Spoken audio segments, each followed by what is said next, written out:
I hope that my part of this video can maybe be more easier to swallow for people who are still very religious and just see Mark and Leslie as two pastors that were trying to help kids and they made some mistakes. The things that like I would have to say to that is the Bible says to judge them by their fruit, you know? And so the whole point of this ministry was to help people heal, to reunite families, to lead people to God. And there are very, very, very few, like it's the exception for people who left to continue to have any relationship with God, much less a relationship that's not severely damaged.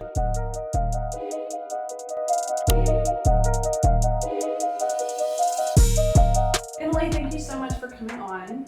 Thank you so much for coming and being brave and sharing your story. I'm really excited for people to hear your perspective on things. Yeah. So before we get started, tell me just a little bit about what you enjoy doing that makes you happy. Well, I'm a counselor in Russellville. I've got a dog wandering around here and a couple cats wandering around that I like to hang out with. Right now, my current hyperfixation is our flower bed that is very large and very empty. Yeah. And so you weren't not only in Adullam, but you're married to Sean, who you did meet through Adullam. Yes. And you are also a mental health counselor. Yeah. Like Sean and myself. So I think you just got some interesting perspectives from that. I do think it's interesting that three of us became counselors after what we went through. Somehow that happened. Yeah. I don't know what would have influenced that. Yeah. How did you first meet Mark and Leslie Dollar? So they came to my church, which was Fellowship of Christians at the time. I remember getting out of my car the Sunday morning they first visited and seeing everyone get out of white vans, and all of the girls were like matching in purple, which is a very like weird culty vibe now. And I'm sure y'all are all just like kind of having fun with that. And at some point I saw the dance team Remnant perform at like my church or at the banquet, and I was really drawn into that. I think I thought it was really fun, but also it wasn't as cringy as the usual Christian drama team was. And so I liked that about it because I get a cringe factor easily from things. Yeah. They were at your church and you were around them for a little while before you actually ended up joining their ministry. Yes. I can't remember if I don't think Mark was the youth pastor yet, but it was probably a year or less of them like coming to FOC, and I was friends with yourself and a couple of the other girls through youth group. I grew up homeschooled, and so I had friends and I was at church all the time, but it was still a very like emotionally isolating childhood. And so like the cult vibes, you know, where everyone is nice to you and everyone is interested in you, everyone knows who you are, was a very different thing to me, but also something that I really needed at the time. And that was what really drew me into it, was like, everyone here is nice to me. Everyone here knows that I exist, you know, and treats me like I have my own voice, if that makes sense. Because I was very quiet and reserved teenager, and so it was very easy for me to kind of just like feel invisible and blend into the background.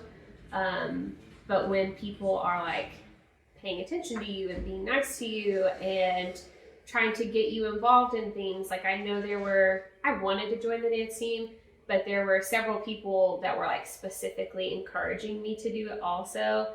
And so all of that was just like being wanted and being included was a big factor in how I got so involved. That's interesting, because obviously you didn't have a big social group. Even though you knew people from homeschool, you know, you had made, I don't know, like a social support system. Yeah. And yet, even within the church that you were well involved in, this felt even more special. Yes. My church, like any church, definitely had like cliques within the youth group, you know. So I was always one to have like a couple close friends, and that was it. But also I was kind of in a weird position because I was like on the youth group worship team, and so I was around the like more popular group of kids a lot, but I wasn't friends with them either. And so there was a lot of time, you know, and everybody was just teenagers, so this is not to say anything bad about those people, but there was just a lot of time where I was very invisible, like very unnoticed. You know, you go to worship team practice and like no one talks to you, you know, but then you go to dance team practice and everybody there has talked to me, you know, so like that's a pretty big contrast. Yeah, and that's probably one of the reasons that things like this are enticing. Yeah. Especially whenever the people around you they do see you as, we are important and you are with us and you are important, or you're potentially with us and so you're important. Yeah, I feel like that's just kind of one of the things that is wrong with the world, is it like groups like this can get away on like making you feel important because regular day-to-day life and regular day-to-day people is so not like that. Yeah, that's a good point. So tell me a little bit more about what it was like when you started actually being involved more with Adullam and the ministry team. My parents were not happy with me for joining the dance team. I had to really fight with them to do that. They were grown adults, obviously, and were capable of seeing things that I could not see. However, you know, growing up as a Christian, and then the things that they taught me were like, you know, you have to hear from God for yourself and decide for yourself what God wants you to do. And that's what I thought I was doing at the time. I thought I was doing what God wanted me to do. So even though they were like, yeah, we're concerned about this, we aren't a fan of some things we've seen and some things we've heard, like I felt like I was hearing from God about what I was supposed to do. And so, you know, that was probably the first like disagreement, like actual disagreement I'd ever had with my parents. It was a big, but I went on a lot of I don't think I stayed the night or stayed weekends, but I went on all of the like weekend ministry trips into like the summer camps and stuff like that.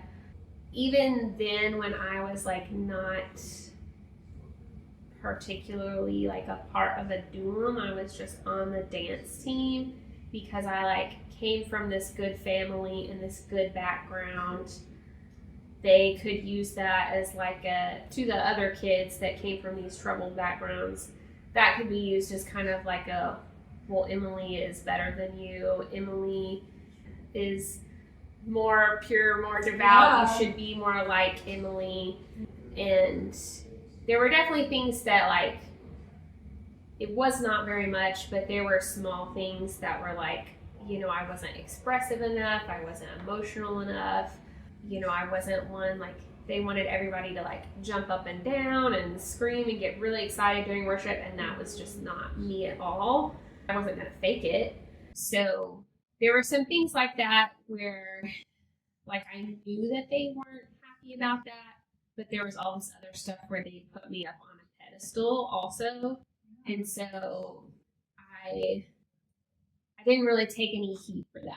I was still very in like a privileged position where it was all pretty good. Well, and it's interesting because if you're meek and mild, then you're not passionate enough. But then if you're passionate, you're selfish because you want people to look at you. Yes. Yeah. It's a very confusing message. Yeah. There were lots of double standards like that. Yeah. There were other things while I was there longer as an adult where there were just constant double standards, and, you know, for example, like not being a people pleaser, but also having a servant's heart. Yeah. Like that was a big thing they got on for a while. And I was a leader at that time and I lived there, and one of my students, they were just on her all the time about like, have a servant's heart, have a servant's heart. But then also, well, you're a people pleaser. We see you're a people pleaser. You have to stop this, blah, blah, blah. but they would use that when it was convenient for them. Yeah. So she would go make them coffee and bring it to them, and depending on what kind of day it was, oh, thank you, you're having a servant's heart. Or if it was a different kind of day, then it was, well, you're just trying to people please. You're just trying to make me like you, make me love you. Yeah. A lot of the treatment it seemed very based on how they felt that day. Yeah. Especially how Leslie felt that day. Yeah. That particular student, that was going on towards the end of my time there, and so I was starting to see and realize a lot of things that I hadn't before. And I remember her coming to me one time. We were in my car and just being like so upset because she was just confused. She was a teenager and they were just jerking her around every direction they wanted. And she obviously couldn't understand well, how do I be a servant but not a people pleaser? You're telling me these two conflicting things. And I remember just feeling I just want to tell her they're just messing with you. You're not being a people pleaser. Yeah. It's okay. You're okay. But just knowing if I tell her that, she's gonna be even more confused because then I'm contradicting them. And so just feeling I had to keep my mouth shut. Yeah. You were about 15 when you met them. Yes. When did you actually start being involved in their ministry and going with them?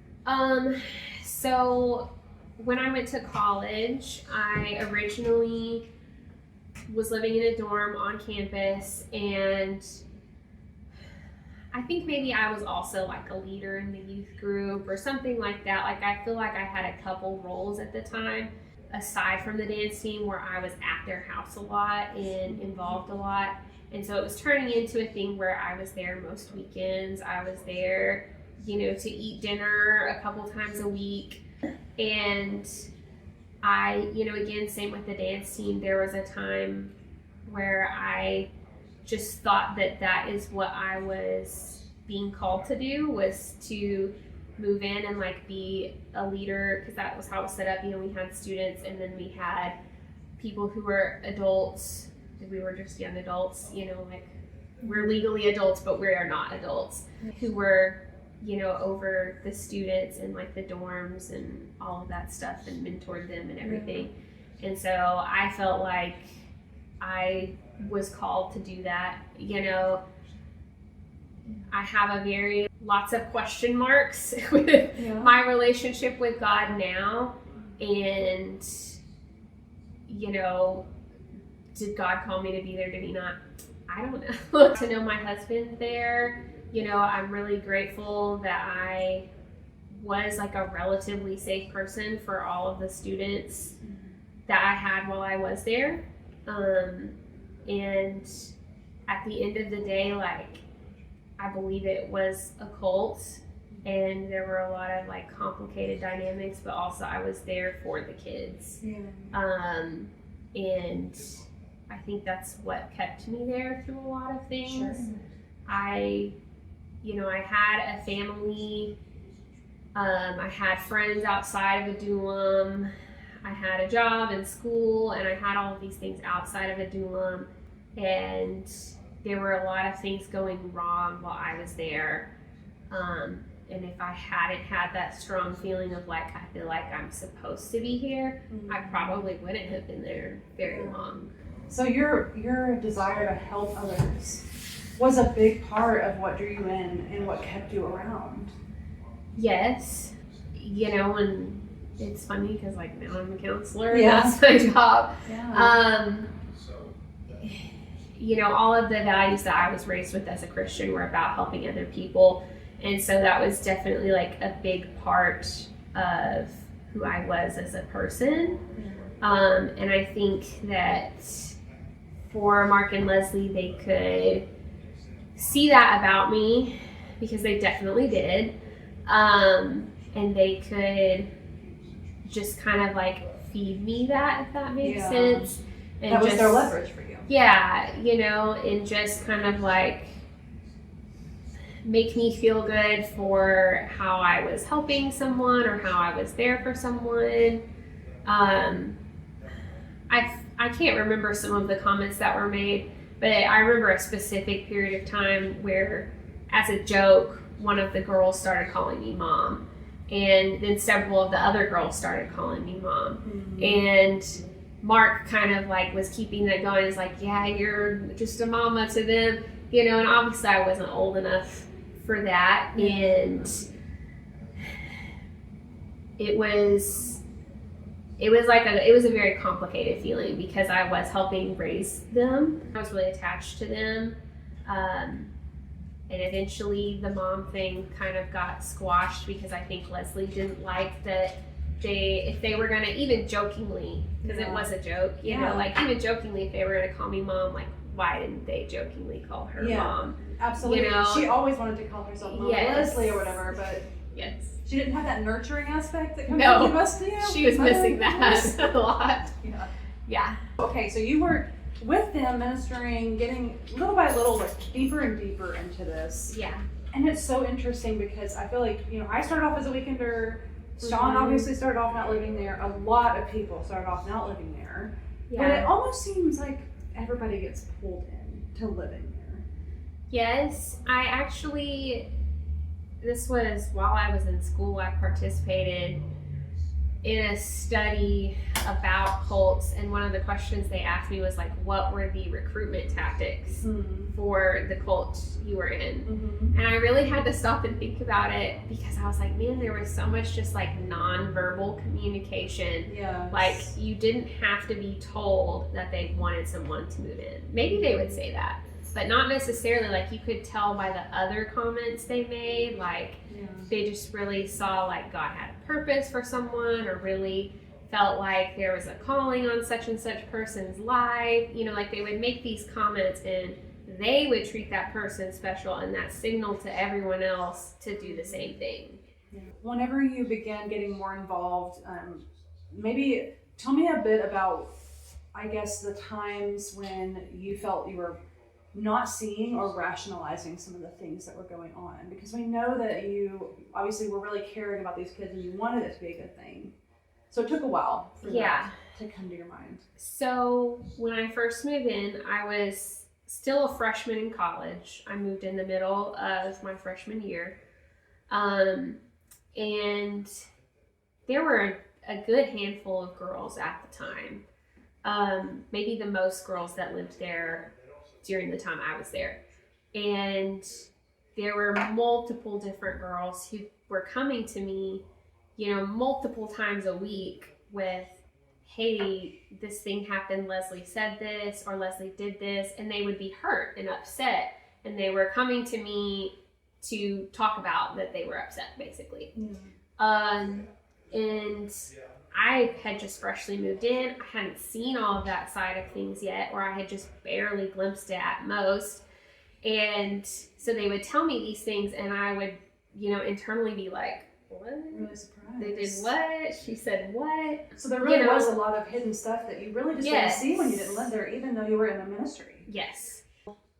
I wasn't trying to get the girls in more trouble for telling me this, and so I would go to Leslie and be like, hey, you know, such and such, they told me something happened today, but I didn't really get all of it. What happened, you know, just to get like her side of the story.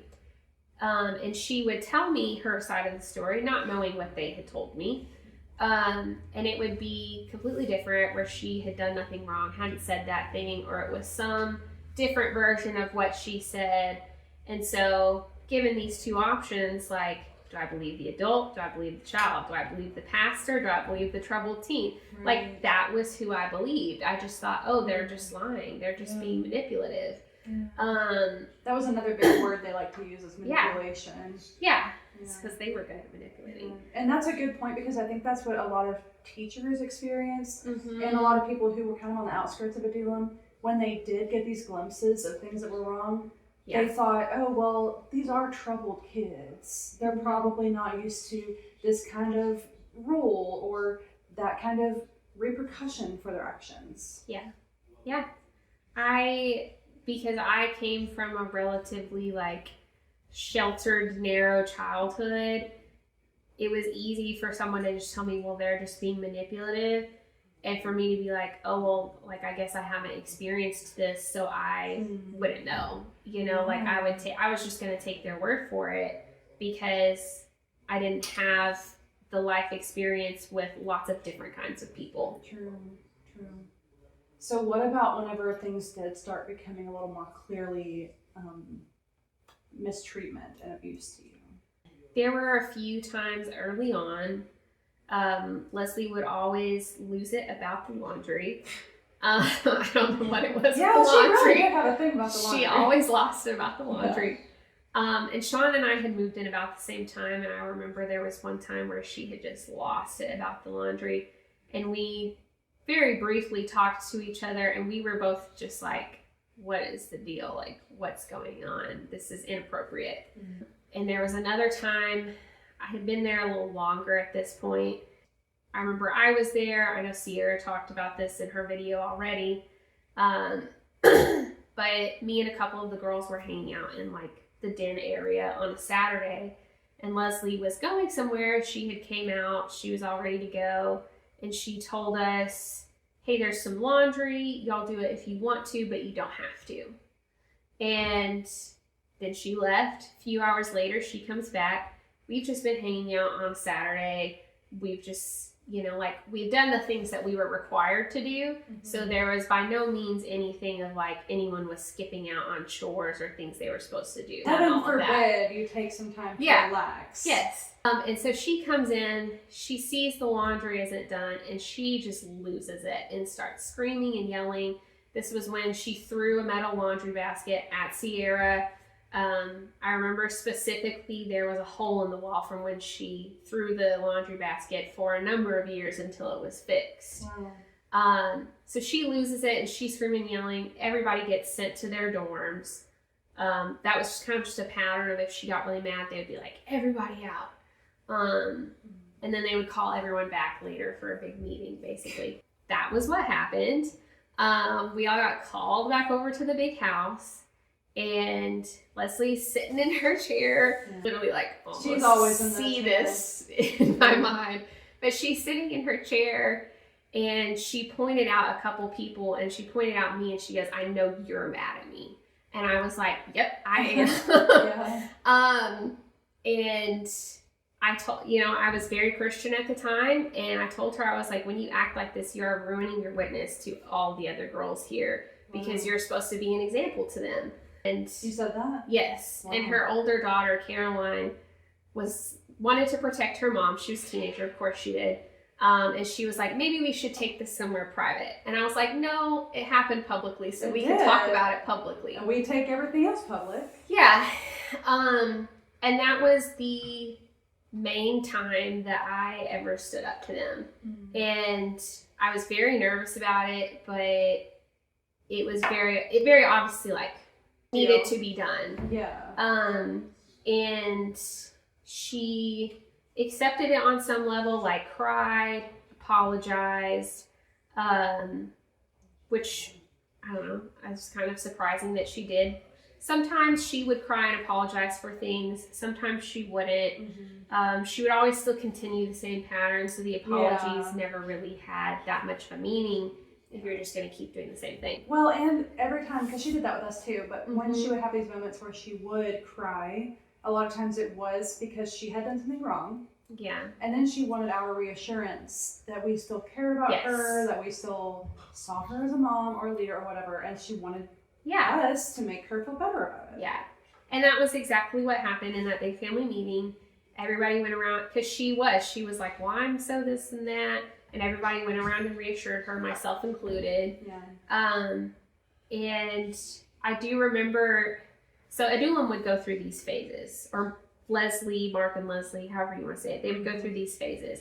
And we have the cycle of abuse with like the love bombing and then the tension building and then the blow up, and it all repeats. Mm-hmm. And they would go through that phase with individual people who they like would pick on or not like. Mm-hmm. But then overall, over the years I was there as a ministry, they would go through those phases too, where they were happier and overall nicer for a while, and then tension would be building, they'd be stressed, they'd be whatever. And then we would have a long period of time with a lot of abuse towards just everyone. Mm-hmm. And that was kind of the end of one of those times where the tension had already built. There was a lot of abuse all around, and it kind of ended that cycle briefly. And I think because it did, I kind of thought like, okay, well, things have gotten better. Yeah, like what I said probably sunk in. Yeah, I don't know how much I thought I really had to do with it, but I did really believe that things had been worse at one time and had gotten better. Because I had also heard the stories of the time like when you were there. I'd heard about a lot of those. And I think I maybe even had heard Mark and Leslie say like, yeah, we shouldn't have done XYZ or something like that. Which, so I don't know if you know this, but that's actually a pattern too, because they had these lame apologies that they would sometimes, never in person, text or message to people. But every time it was because they wanted something in return. So the time that I got this false apology, it was because they wanted us to do a remnant reunion. And then Mark did the same thing to Heather, telling her, we just didn't know what we were doing. Yeah. But then he wanted her to do part of their little video on them. Yeah. So I think I remember some of those actually. Right. And it's just funny because it's not a true repentance. It's not a true, there was never any, hey, can you tell us what we can do better? Hey, we really hurt you and we're sorry for the way we did that. It was always very conditional and how they wanted the narrative to go. Yeah. It's funny you bring that up because I got the same thing, I don't know, like 4 or 5 months after I left. Mark's dad had recently passed away, not long after I left. His dad had passed away. I think some other things had maybe been going on, I don't know, but I got a long text message from him one day basically saying that like he'd been thinking a lot because his dad had passed away, like they had all been thinking a lot. They realized, I don't think they even said they did things wrong, but it was kind of, the implication was that they realized that. And I don't remember exactly how he phrased it, but he left the message on like an invitation to talk, but it wasn't clear who wanted to talk. Like he had talked about some of my students in the message also, and I was kind of like, well, if they want to talk to me for closure, like I'll do that, and I wasn't necessarily going to talk to Mark or Leslie though. I just messaged him back and said like a very kind message, who wants to talk, what do they want to talk about? And he just never replied to me. Yeah. And I wasn't even hurt by it at that point. I was just mad because when I left, I had already seen people come and go when they left multiple times. I'd already seen that pattern. So when I left, I knew Lot's wife, don't look back, and so it was a very big deal for me to reply to him at all because I really, really cut them off. And the fact that he couldn't even do me the courtesy of replying to a text message told me like, you don't really want to talk at all. Like, this isn't a real apology at all. No. A lot of people experience that too. Of him supposedly reaching out after they left and then him ghosting them or continually putting off the meeting that they were going to have. Yeah. So it's just enough that they can try to say that they did it. I think. Yeah. Yeah. So what were some of the things that you saw maybe as patterns of abuse? Like we talked about, there were a lot of double standards. There was a lot of verbal abuse of like name calling. There was a lot of forced vulnerability. Everybody had to be vulnerable and open up and talk about whatever they wanted you to talk about. So it didn't matter if that was the worst thing that had ever happened to you and you were in a room of 20 other people, men, women, girls, boys, it didn't matter. You were going to have to talk about it. One of the other biggest things that has been a very big part of my process after leaving Adullam was realizing how abusive their theology was. When I left, I realized that harm had been done to me, but that harm had been done to a lot of people that I cared about. And it wasn't just, well, you threw a laundry basket at this person you called this person a name, you made them do XYZ. It was a lot of, you used scripture to hurt people, you used scripture to manipulate people, you used what you supposedly heard from God to manipulate people. And it was very much a like, well, how can I continue to hold on to these beliefs when I have seen them hurt people and they hurt me? Yeah. And that's one of my current biggest frustrations is the number of people that continue to make excuses for them because their theology lets them do that. Their theology says like, well, they're anointed by God, they're pastors, they're XYZ. Therefore, even if they did wrong, they didn't mean to, they should be excused. And that's not biblical. For one thing, you can forgive people but not trust them and let them continue to be in positions of power to hurt people.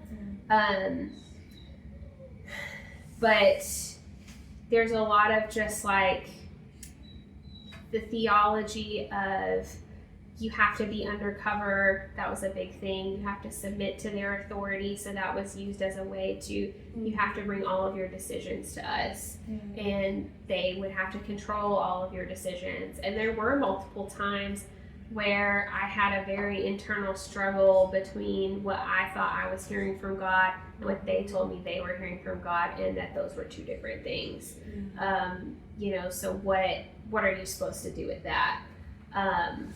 They specifically, during this like period of time where undercover was a big deal, they were also really into unity and that everybody had to be unified and on the same page. And their definition of unity, Mark specifically point blank said this, was you have to agree with them about everything. And I was kind of like, well, I agree with you about everything but that. Yeah. And I went to my mentor at the time. They had an Adullam youth pastor, and it was his wife, and talked to her about like, this is clearly like not okay. What do I do with this? Like, I do agree with you, but I don't agree with that. And I remember she gave me like a very non-answer of not like she agreed with them, but not that she disagreed with them either. And in hindsight, I'm like, yeah, she was probably kind of on the same page, but felt like she couldn't say otherwise because then she would be contradicting them, and then she could get in trouble, and then I could get in trouble. And would that just confuse me even more, And so I feel bad for her in that moment. Well, and it's sad because you have all these people who are supposed to be in place to keep people accountable and keep people safe and give kids a safe place, but in fact, it ended up being that all these people were just controlled by Mark and Leslie and were made to feel like they needed to agree with them, so there was never any intervention. Yes, Mark told me a number of times that, they had a 501c3, they had a board, and he told me multiple times that the board was administrative board, advisory board, that's what it was. It was an advisory board only. They couldn't tell him what to do. He was very sure about that. Yeah, they couldn't tell him what to do. And that was another big part of me leaving, was I saw all of this harm happening and I couldn't do anything about it. For one thing, they were abusing me too, and you never have to confront your abuser under any circumstances. And I knew if I did, I was going to get abused more, so I wasn't going to do that. Just out of self-preservation, whether I thought spiritually that's what I was supposed to do or not. I didn't feel like I could do anything about it within the ministry. And I had been there so long, I was 21, 22. I'd been a part of their ministry, like faithful, very trustworthy since I was 14 or 15 years old.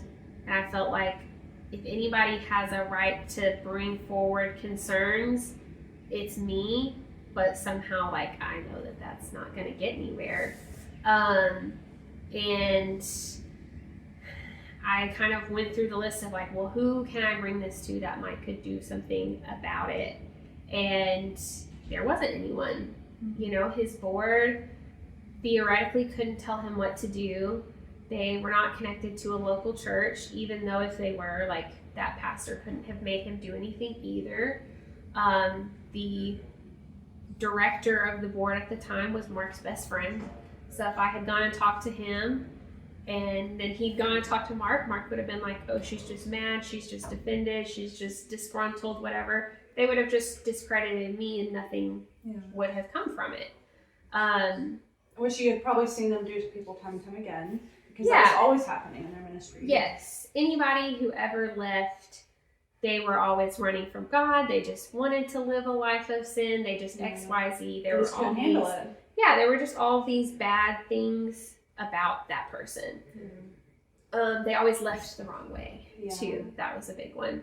But anytime someone wanted to leave on good terms, they were met with the intimidation of, you know, well, God wants more for you here. Yeah. And so there wasn't a good way to leave. Yes, there wasn't. I really found that out when I tried to leave, because I was very determined to leave the right way. And that didn't happen, but it was not in my control at the time. Right. You know, I wonder a lot. I know there were a number of adults, a number of couples, a number of pastors that came and went through Adullam, and these different phases were around a lot. And I know some of them saw that there were problems. You know, some people I've either heard back through the grapevine they did, or have told me themselves that they saw problems. And I think a few, a very small few, actually went to Mark and Leslie or went to other people to try and do something about it. But I know there were a lot of them that just didn't. You know, there were a lot of parents, pastors, board members even, that eventually figured out something was wrong and there were problems, but just didn't want to cause drama. And so they just didn't say anything, and they didn't do anything. And I have a lot of respect for the people who tried. And I can't help but wonder if everyone would have just tried, if everyone would have been like, okay, well, we should make sure these kids are okay. We should try and do something about this. Would it have gone on that long? Because there's so many people now who are watching your videos, even, you know, and know that things were going on that were not okay, that were completely inappropriate. But still, I don't know, don't Maybe want don't know to what to do with it or something. Don't want to go back and take accountability for what they were a part of. You know, like, even though I started out when I was a teenager and was a very young adult, like I said, I was legally an adult, but I was not an adult. You know, while I was there, I was complicit in all the things that happened because I was silent. I didn't say things. You know, like, sure, were there sometimes I did? Yes, but there were lots of times I didn't. And while I really couldn't have done anything, even if I had spoken up more times, I should have. You know, I should have, just based on the principle of it. And but it's so much easier to look back as an older woman now, and you know, us having this confidence that, like, I remember whenever we were kids, like, it's scary. It's scary to go against them. You know, and now it has been a long time since I've been there, and I've gone back to multiple people, anyone who wants to hear me, to give an apology and take accountability for my part in things, because there were times where I was definitely not a safe person for people who I should have been a safe person for. And I think that's ultimately, like, why I'm doing this video. I have my own bad experiences, some of which I've talked about or will talk about, and some of which I won't. But I was there to help people, and they were harmed instead. And this is kind of like the least I can do to, like, add my voice to that. And, you know, my hope is that people start to realize, oh, there's a lot of people who feel this way. There's a lot of things that went on. Go figure. And yet, you know, sometimes that still doesn't do it. But some people aren't going to see it if they don't choose to try and understand. And that's okay. You know, I don't necessarily need someone to approve or deny that my abuse happened. Like, it still happened. It was funny because around the time I was leaving, I was reading a book Leslie had. I think it was called Pigs in the Parlor. Yeah. But it was about witchcraft. Yeah. And the premise of the book was that control and manipulation is witchcraft. And coincidentally, around the same time, I started to see that they were controlling and they were manipulative. And I, like I said, I was very in it at the time, very hyper-religious at the time. And so my solution initially was like to fast and pray so that things would change. And then I had been doing that for a long time and things had not changed. And it was just kind of like, oh, well, they're not going to change if they don't want to. Yeah. And that's when I was kind of reminded of so many other things I heard where they have been confronted by people and chose to just ignore that and dismiss those people and discredit them even. Yeah, they told me, because I met with them after my attempt, not long after, to try and and I was scared, but to try and gently say, there's not enough love. Mm-hmm. This is something, and that's the only way I knew how to describe it. Yeah. But they said, no, you preach that too. You preach those things. That was your testimony. That you believe this stuff. Yeah, but you were a kid, and they were an adult, and they were supposed to be the example. Right. I would never. I mean, it's hard to compare the people to like how we would handle things. For one, we're counselors, and I guess for another, we care. But it's not that hard to just say, wow, okay, I could have done better. I'm so sorry that I made you feel that way. Let's try to work through this. Yeah. So are there any other points of just things that you saw or went through that you would like people to know? There's hours of that. Seriously. Yes. So true.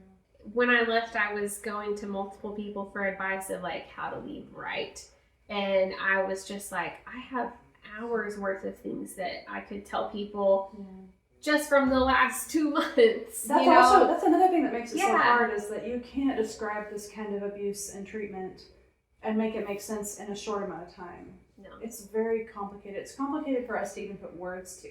Yeah. Let alone telling a short story. Yeah. There were a few specific times that really opened my eyes to things. There was one time where it was just me and Leslie and one of the other female leaders that were home. And I don't know what started this, but Leslie was just lecturing the other leader. And it was literally almost comical, because Leslie's over here, the other leader's over here, I'm in the middle, and I'm just like back and forth between them. And Leslie is over here just ripping this girl apart, like completely ripping her down. And this is going on for like 10, 15, a long time to like not even hardly take a breath. Yeah. The other girl, she was just having to sit there and take it. This was not a conversation. And she goes from completely ripping her down to literally contradicting herself in the same rant, saying all these great things about her. Like, for example, I don't know if this was a specific thing she said, but for example, you're so lazy. 10 minutes later, you're such a hard worker. You have such a hard work ethic. Yeah. And I was just sitting there like speechless, like dumbfounded, because it was like, I've seen this happen countless times, but this is the first time I ever saw the clear manipulation of let me rip you down and then build you up so that you are trauma bonded to me. Yeah. There was another time with the same female leader where they had just had it out one time when no one else was home, and that female leader had already come and told me about what happened, told it to me in detail, the things she did wrong, the things they did wrong. I got the full story, the full ugly thing. And later that night, they didn't know I'd already heard all this. Later that night, they called me over and they were telling me about this thing that happened with her. And because I already had this full story, I could see this cherry-picked this, cherry-picked this, cherry-picked this. Just picked out the things that made her look bad and made them look good, and left out the significant things that they had done and said wrong. And it was, again, just like dumbfounded, speechless. So you were starting to see these things, but you were like, what on earth is going on? Yeah, I was like, I know what happened, and you can't even tell me that she lied to me, because she told me the things that made her look bad too, and you're over here and clearly telling me only the things that make you look good and the things that make her look bad. Yeah. Because that was something they would do, is they would try to pit people against each other so that you weren't too connected to someone else and your primary connection was them. Yeah, that's a big one too. That's a big, when we're talking about patterns, that's one, because it's almost like you couldn't trust any of the people that you really loved and were actually connecting with and trauma bonding with. Yeah. Because at some point they're going to manipulate information out of you and turn you against each other. And it's true, especially with some of the girls who were there whenever I was there, we didn't have an outside support. Yeah. It was all internal, and it was all them. So you definitely felt like you didn't actually have anybody that you could fully trust. Yes. Yeah. That was a big pattern with people who got really close to someone else while they were there, were related to someone else who was there. They would come up with something about those two people for a reason to split you apart. And it's usually familiar spirits. You had some kind of familiar spirit with somebody, There was specifically one girl who I remember, her brother, as I recall, actually needed somewhere to go. And I could be wrong on that detail, but there was a discussion about him moving in too. And they wouldn't let him move in because they said that her and her brother would have familiar spirits, and basically that they would take up for each other and have each other's backs. Like siblings should do. How horrible. Yeah, and so he, wasn't allowed to move in, which, good. I'm glad he didn't have to be put through that. But also, they couldn't let you be too connected. I think that's why they didn't like people dating. You were building a connection that, if it was successful, was going to be stronger than your connection to them. And that's why they didn't want people to be connected to their family and talked bad about their parents, their siblings. That's a stronger connection than you have with them. So they're going to try and damage that. Yeah. And I think whenever people start getting close to someone like a romantic partner, a friend, a family member, there's also a lot more proof that comes from two people experiencing the same thing. Comparing notes. Yeah. So if you had siblings there, it's like, they might go back and have the same experience. Yeah, well, and those two siblings, if it was just one of them, it's easy to be like, say this girl goes and talks to her mom, her grandma, well, it's easy to be like, well, she's a liar. Yeah. She's manipulating you.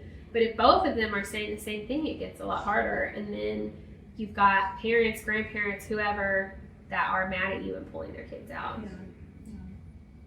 So you experienced, her throwing things, you experienced the verbal abuse, the isolation, lying, and not being truthful, and then these twisting twisting of scripture, twisting of meanings, twisting of what was going on whenever it really wasn't. Yeah. Anything else that sticks out to you that you were particularly wanting to share about your time there? There was a lot of, I don't even know what word to use. I think everyone likes to joke and say that we were their slaves. Yeah. But there really was a lot of very inappropriate distribution of labor between their kids and the kids who were living at Adullam. Right. Tell me about that. Tell me about not only the household things that these kids did, but also what kind of actual labor, because we do talk about the fact that we were exploited. There was the big house. Most of the time I was there was a boys' dorm, and then there was a girls' dorm. So the boys and girls, it was just us over there. We were responsible for our own living arrangements. Totally fair. Big house. Their kids lived upstairs and downstairs. Mark and Leslie had their own room, living room, kitchen, dining room, den. Obviously shared living spaces. It's okay to share the labor to take care of those. But it was far beyond that. The girls would get roped into cleaning their daughters' bedrooms, to cleaning Mark and Leslie's bedrooms, to cleaning their little kids' bedrooms. You know, I don't know if I ever saw Mark and Leslie do the dishes. You know, and that's just a basic, like, set an example for people, Yeah. you know, or at least doing your own dishes Yeah. from the period of time during the day where you were the only one there. Yes. You know, the kids shouldn't be picking up after you having your breakfast and lunch while they were at school. Yeah. I don't know if I ever saw them, maybe I already said this, I don't know if I ever saw them give their kids a bath. The girls were always roped into giving their little kids a bath, which was, I mean, I can't even, like, I'm not even a parent yet, and I can't even imagine, like, letting kids who you don't necessarily know that well give your small children a bath. Yeah, exactly. Like, and it was to the point where their kids often called other people mom. Yes. Yeah, they... Even like at dinner, they didn't even eat dinner with their kids most of the time. You know, Leslie would be in her chair watching TV, you know, and one of their kids specifically went through a phase where he wouldn't eat dinner. He would just sit and cry. And it was a clearly thing of like, he is doing this because none of us could get him to eat. He could just not eat, right? While it was us trying to get him to eat until one of his parents came and sat with him. And then he would eat. And it was really sad.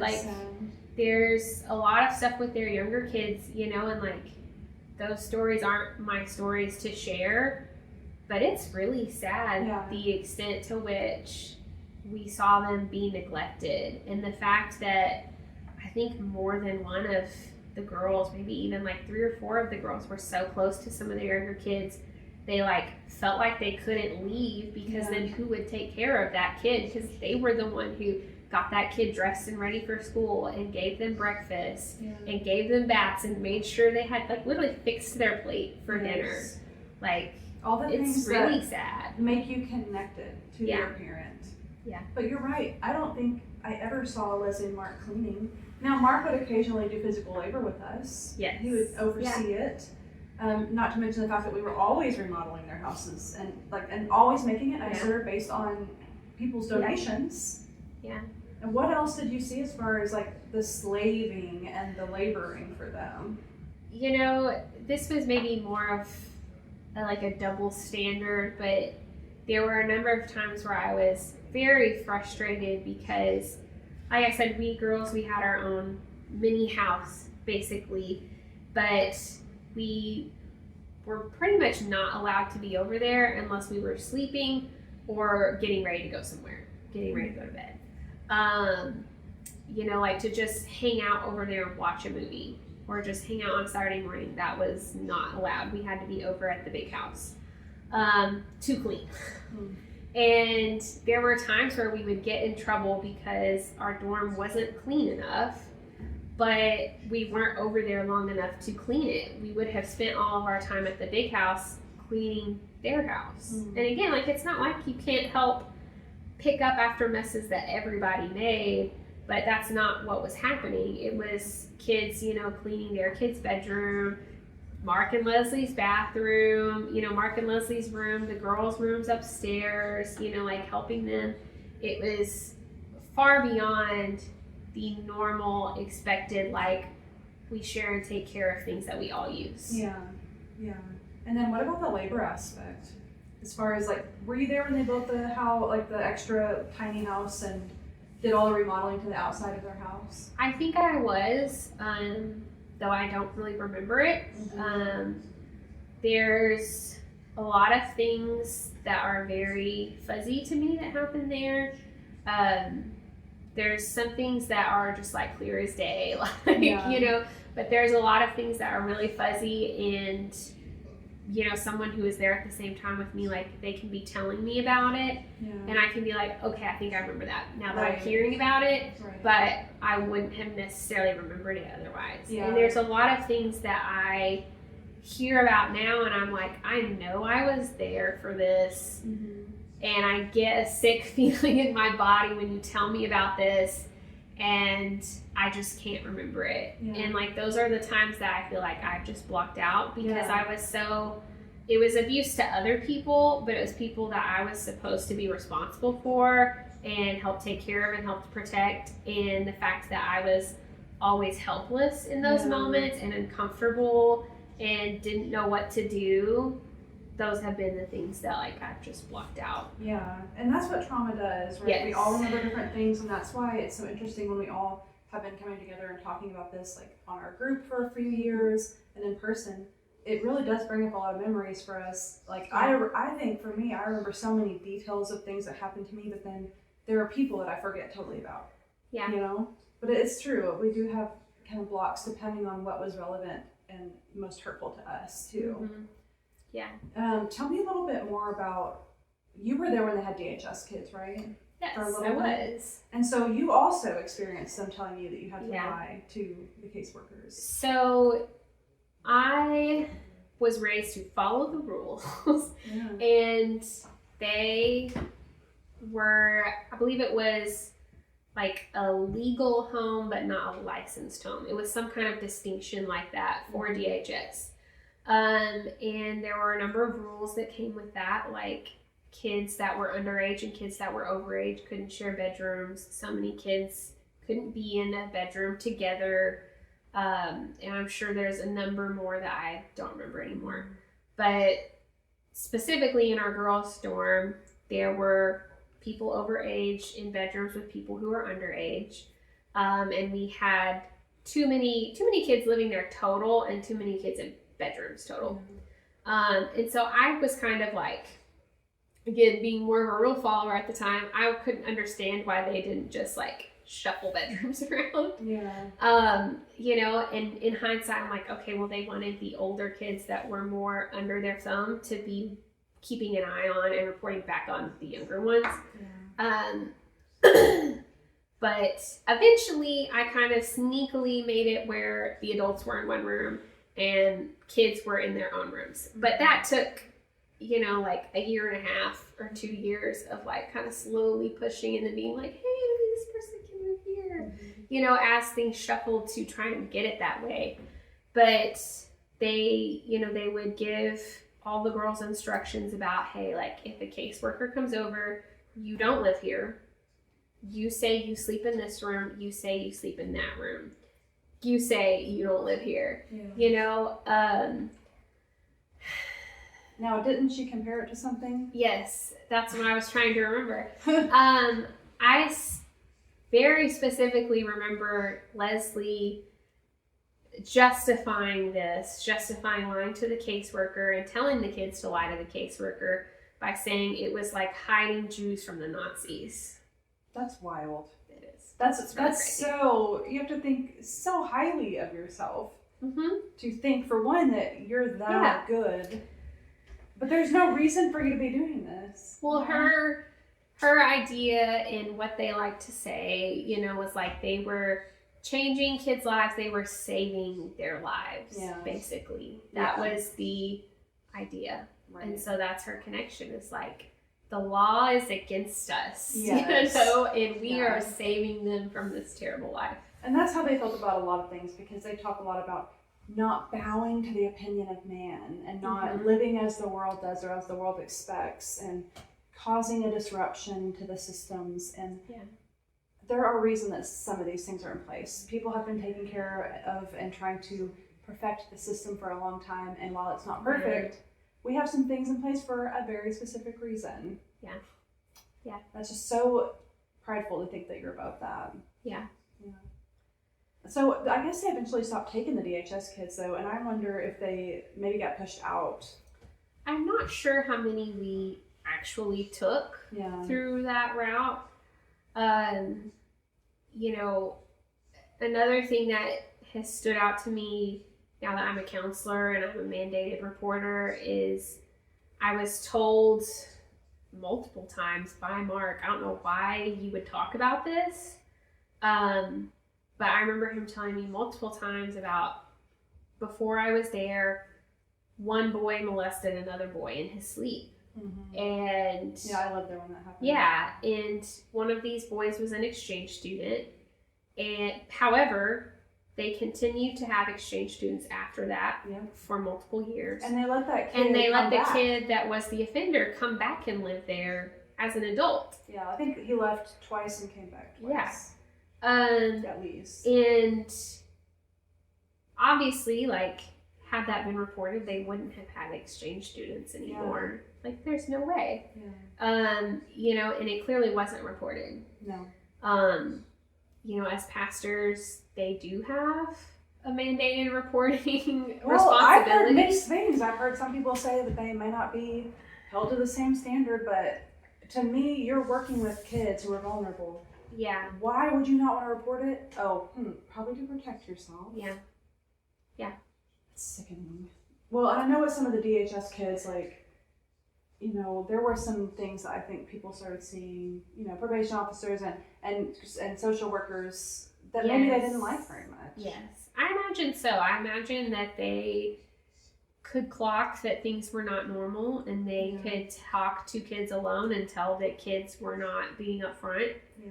You know, like as a counselor now, I'm like, yeah, they probably could tell. They just probably didn't know or didn't have proof, because it's just not that hard to tell when a teenager doesn't know how to answer your questions. Well, and Mike and Leslie probably felt, I imagine that if that was happening, they probably felt a threat from that, because then they're not able to monitor what the kids are saying to these people. Yeah. So, and I know there was one specific time that's been shared on our group about how Mark particularly was angry that probation officer, caseworker, whatever he was, wanted to talk to this child alone. So doesn't surprise me. Yeah.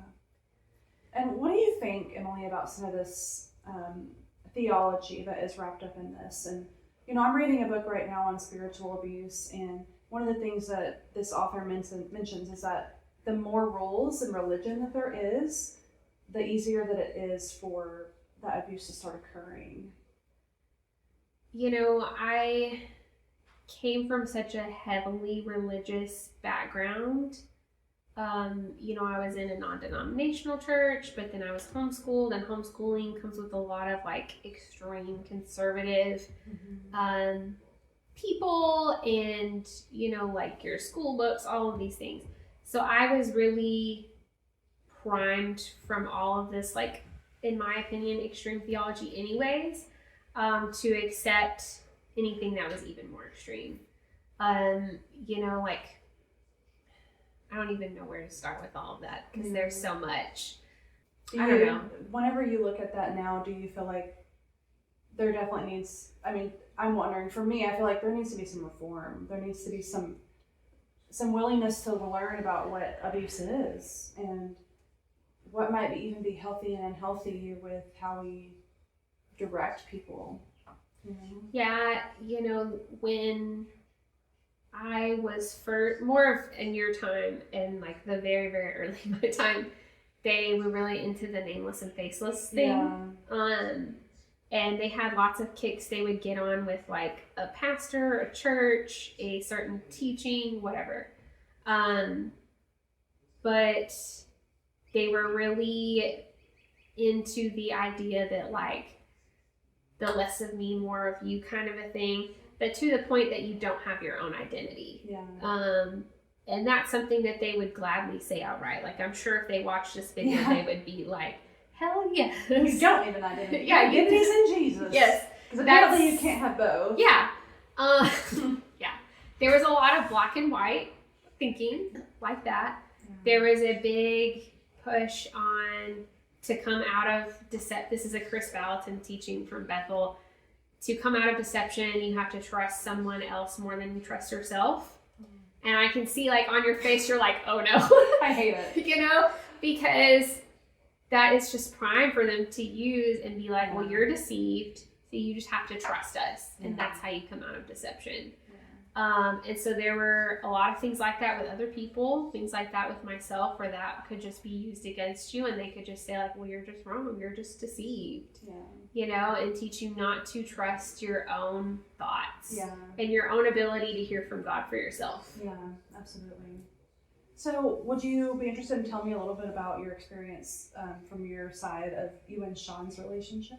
I don't necessarily want to, like, go into a lot of detail, because I think a lot of what happened with me and Sean in our relationship, like, it was very abusive, but it's not like a great example of things that happen to a lot of people.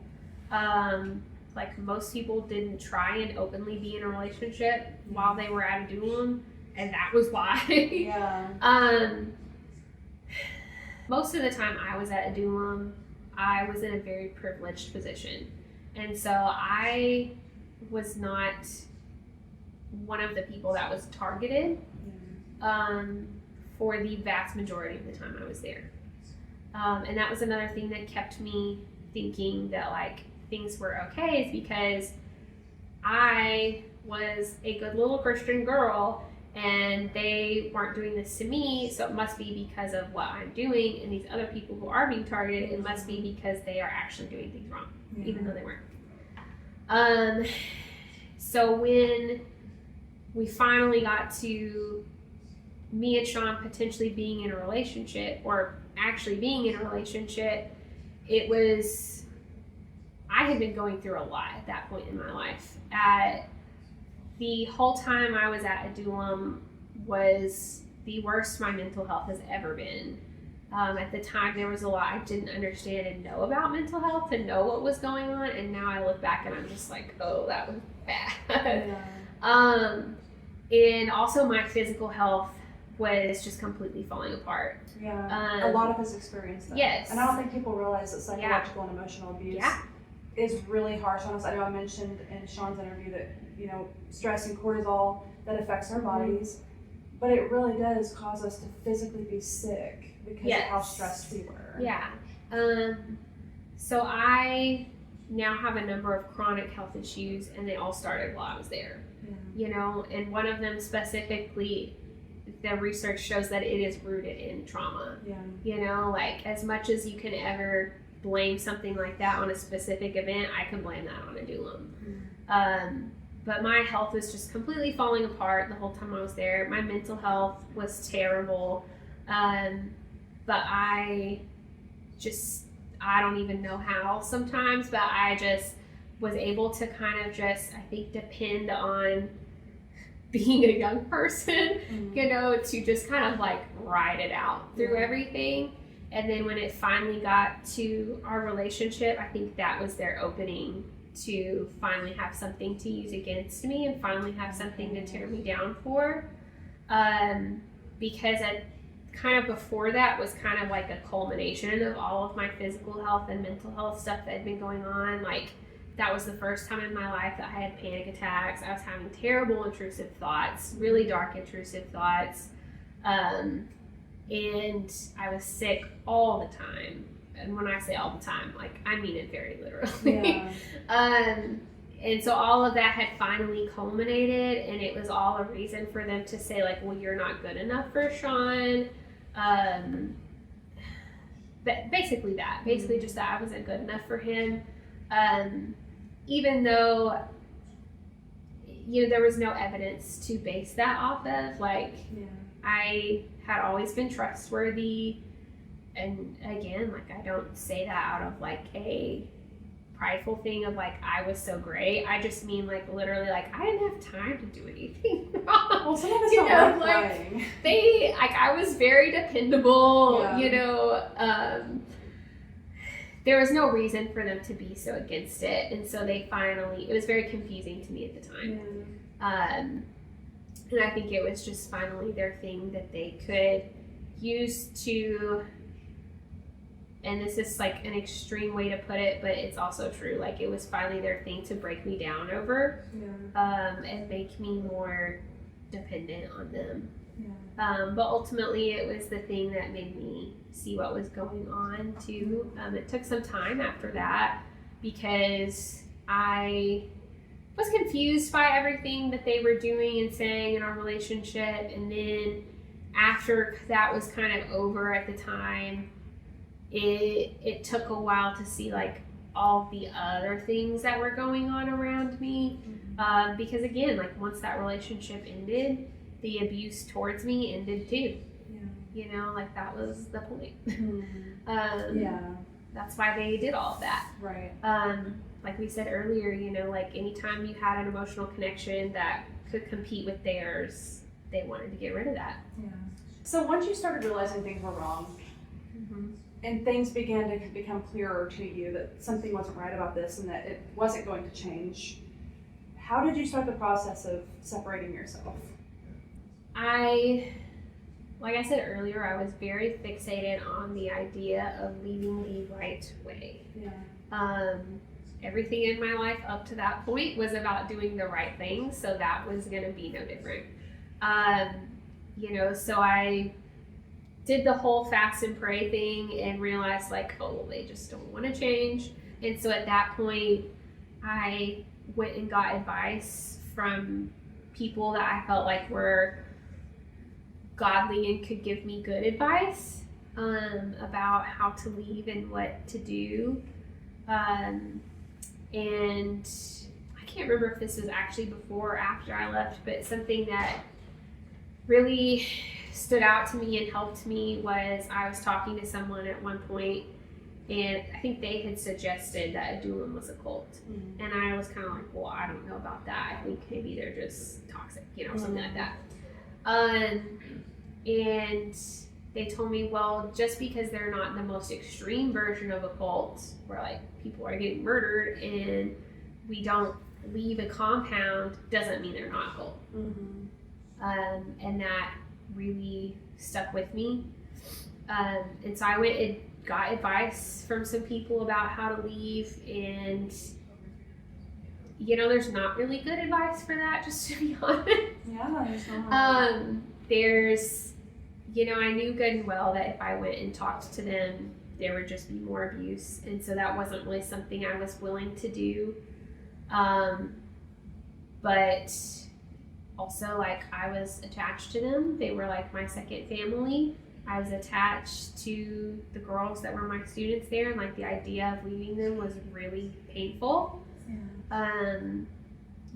Even just the idea of like what people are going to think of me, people I care about are going to think of me because I've left. They're going to think I'm running from God, trying to choose a life of sin and all of these things because I left, even though it was from a completely opposite place. It was from a place of like, I can't in good conscience like be a part of this anymore. That was very difficult. I didn't really know what to do to leave, and so Must have been so distressing for you at that time. Yeah. I know whenever I had the thoughts of leaving for months and months, it was made me even sicker. Yeah.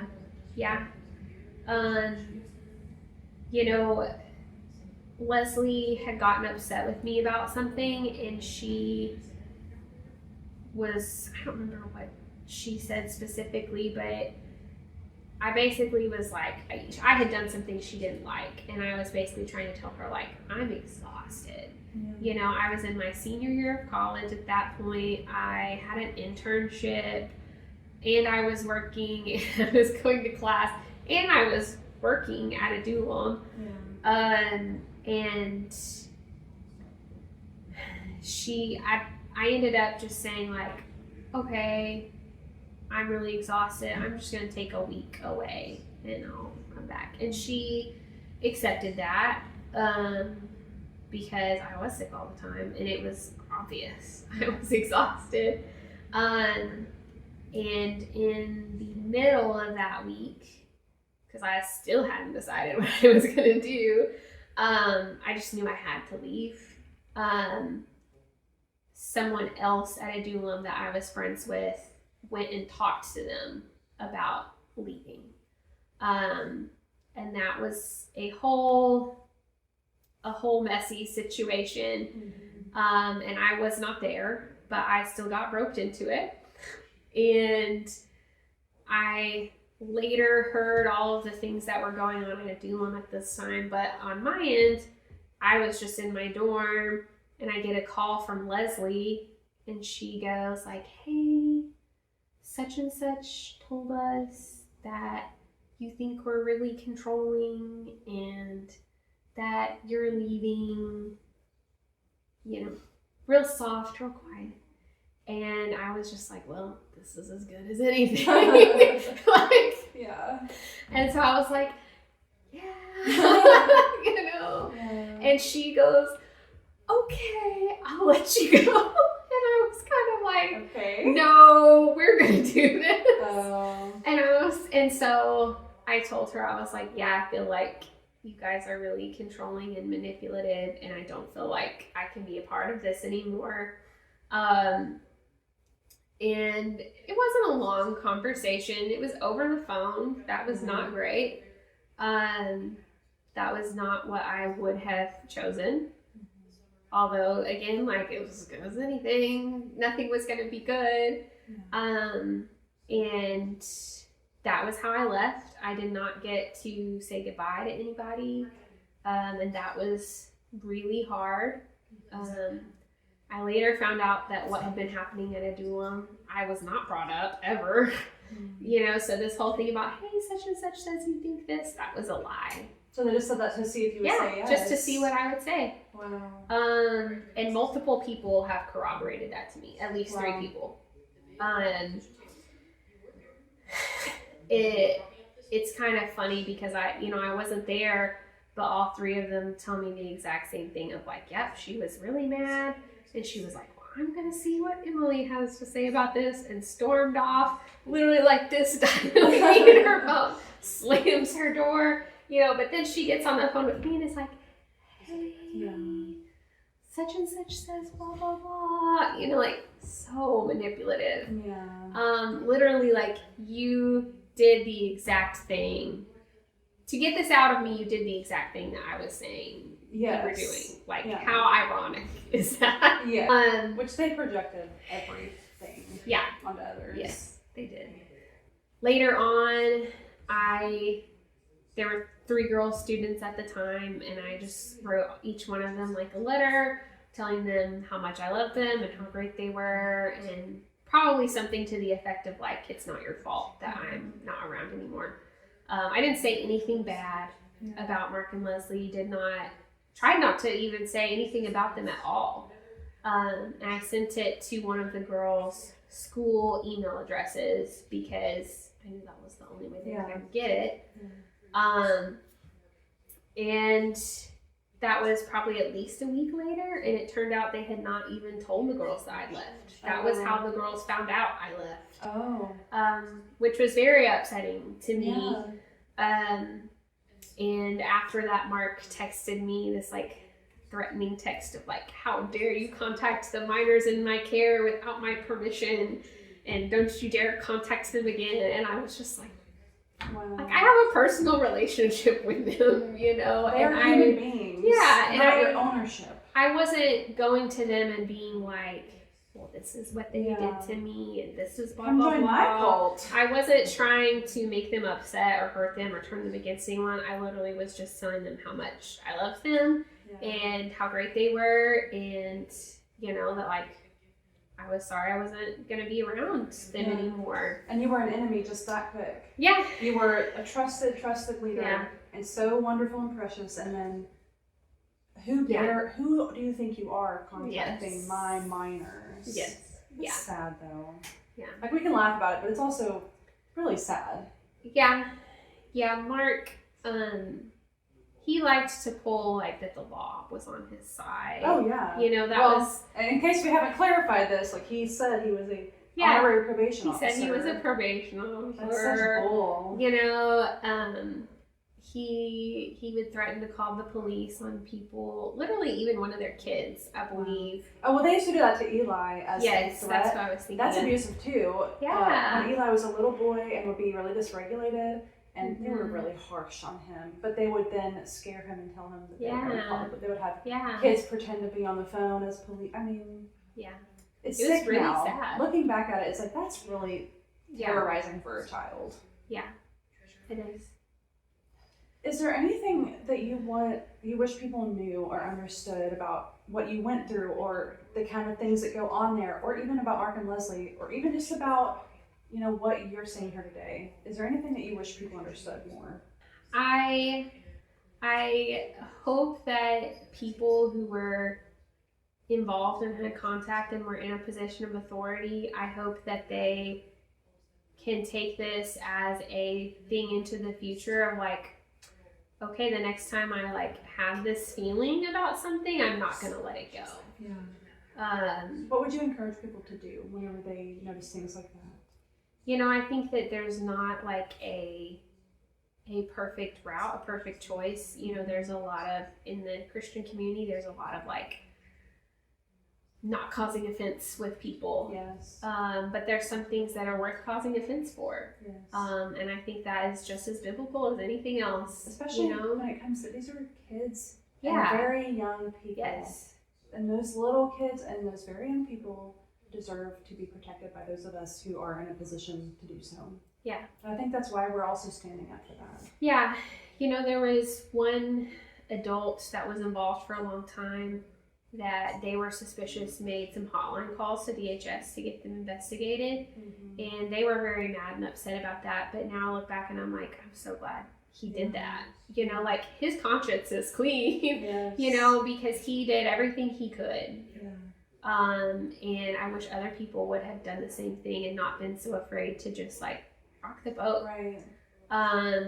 Sometimes it's worth it. Yeah. To rock the boat. Because maybe if more people had made calls, then they would at least have those documented in their system. Yeah. And they could see, okay, there's been a history of this. Even if it doesn't necessarily make a change immediately, it might over time. Yeah, maybe something eventually would have been done. Maybe people in the community that sent their kids there wouldn't have sent their kids there because they would have already heard about how things really were. Yeah. You know, there's other people that were more involved that I have heard things about now that they did or didn't do, that it's very upsetting and disappointing. And it's very much like, wow, like I really didn't know you at all, if that's who you were. Yeah. And I think it's funny because the passage of the Bible about being a wolf in sheep's clothing and the passage about depart from me, I never knew you, are right there next to each other. And there's some people now who are like, yep, that's what you were. Like, that you enabled this and that you did this, that is literally like a wolf in sheep's clothing. That's what Mark and Leslie were. That's what some other people were. And, you know, like I said, I have lots of question marks with faith, but I know that if heaven exists, they're going to get there someday, and it is going to be depart from me, like I didn't know you. Mm-hmm. You know, like if I can feel that way now, like how much more would God feel that way? You know, and there's other people who I know do see that things were wrong now, and I've had my own experience with like having to grapple with the guilt over things I stood by with and was silent about, but I've gone and taken responsibility for it. And there's people who I hope, you know, like everybody at Adullam, we're not going to get an apology from Mark and Leslie. You know, like the least some of the rest of us can do is offer an apology and offer to take responsibility. And so I hope that that's some of the things that people take away is like, if you were involved and there were things that you regret, to go take responsibility to those people for it now. Because it is literally the bare minimum that we can do. And then there's other people that I hope they can take it as a thing to like, okay, I'm gonna listen to that voice in myself better next time. Because people got hurt when I just sat back and was like, well, it must be okay.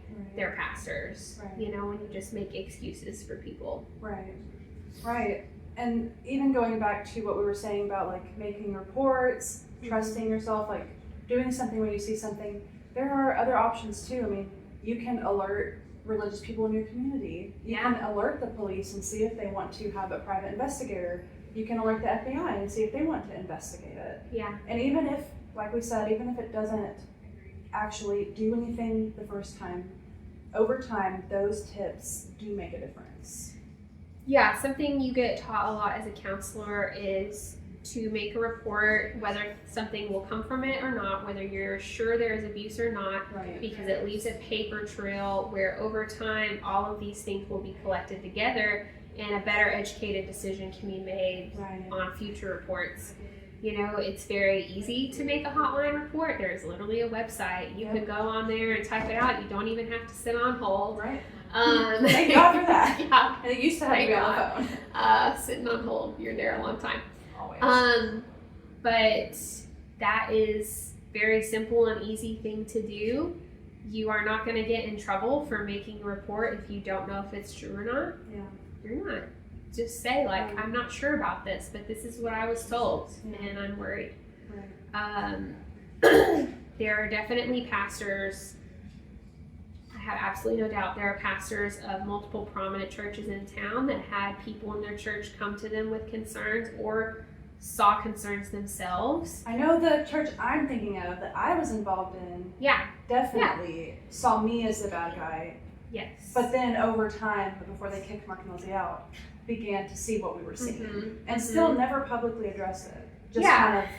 You know, when you are a church in a position of influence, when you're a pastor in a position of influence, the least you can do is take accountability it's for your flock. Your decisions, your support. You know, like maybe you can't get someplace shut down or get people sent to jail, and maybe you're not sure if they need to be sent to jail or shut down, but you can at least warn your own people who are involved that, hey, this place might not be safe. Like, that is literally your job. Well, like, what is a pastor with a flock if you're not going to have to fight a few wolves? Yeah. Yeah. You know, there was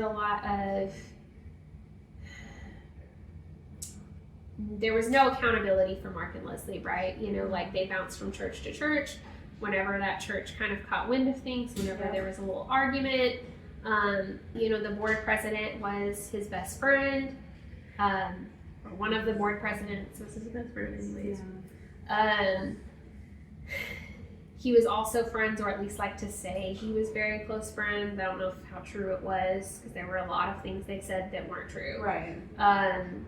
You know, he liked to say that he was really good friends with all of these pastors.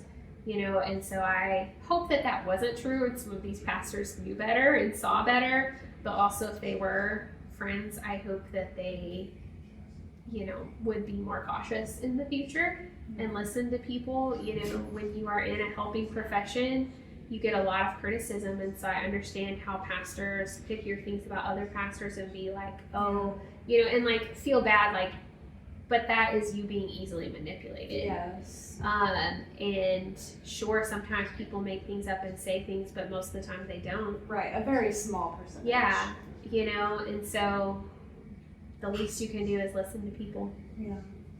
You know, for myself, I had a very long history in church, being a Christian, with someone with a very strong faith background.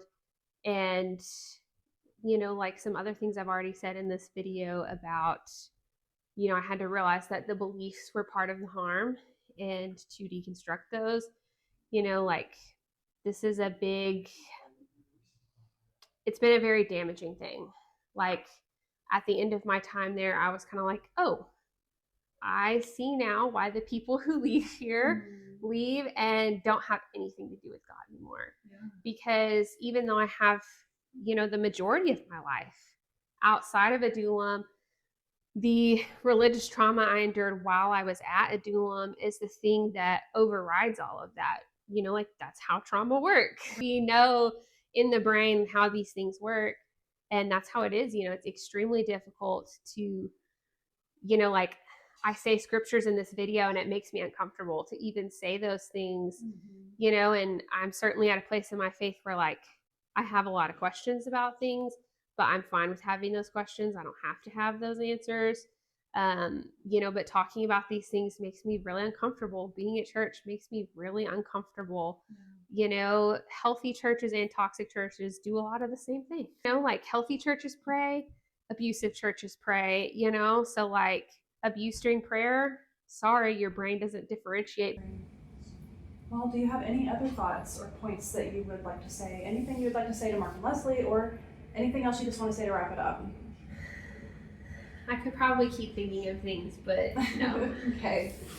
I appreciate you so much for doing this. Yeah. And I know it's hard, but also I'm really proud of you, and I'm proud of Sean. And, you know, I think the things you said, again, like what I said with Sean, it just helps a lot more to articulate what exactly happened there, because it is hard to explain in some instances.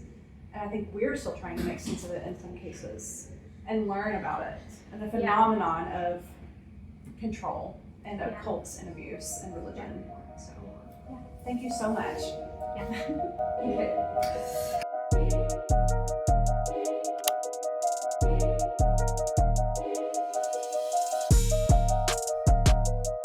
Well, this is as good as anything.